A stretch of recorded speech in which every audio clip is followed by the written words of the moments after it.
अस्सलाम वालेकुम, क्या हाल है जी? ठीक हो? तबीयत सेहत ठीक है? तो सने दे पे यूट्यूब चैनल उस्ताद बिल्ला जी। तो अज तो बाद मैं सरैकी ते उर्दू च मिक्स व्लॉग बनावने क्योंकि मैं को ढेर चास आँदी है सरैकी बोलन दी। सरैकी जेड़ा मज़ा आंदा है ना व्लॉग बनावन दा, वो कैं ज़बान च मज़ा कोई नहीं। तो लेकिन सरैकी मैं को वैसे पसंद है, तो मैं खुद पंजाबी हाँ लेकिन मैं को सरैकी पसंद है। तो असा हुण कित्थां वैंदे पे हाँ, तो वीडियो के नाल जुड़े रहो।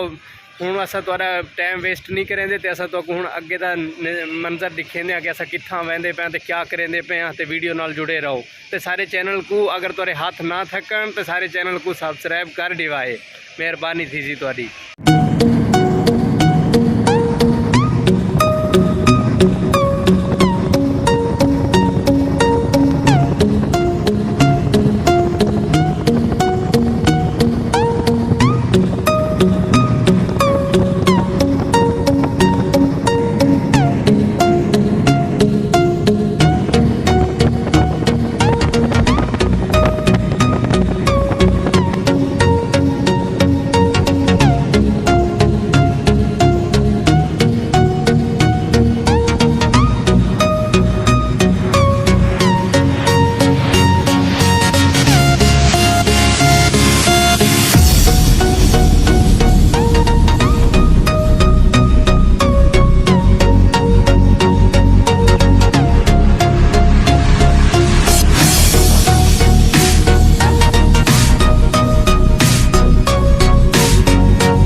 असा हुण ढेर सारा सफर करके गड्डी दे उत्ते ते असा हुण इत्थों आ गए समान घिनण आई, कोई असा समान घिनदे हां ते तुहाडे नाल जिवें वीडियो च असा जो करे सो शेयर करेंदे रहो, ते वीडियो नाल जुड़े रहो। ए जी असा हुण इत्थे पहुंच गए हां ते इत्थां हुण ए दुकानां जेहड़े बंद ने, थोड़े जिहा समान घिनण आई असां ते दुकानां बंद ने।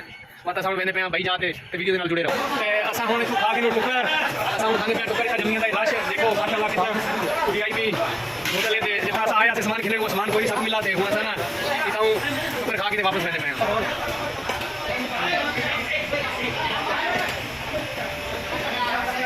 बिचूरी बनती पई है देखो,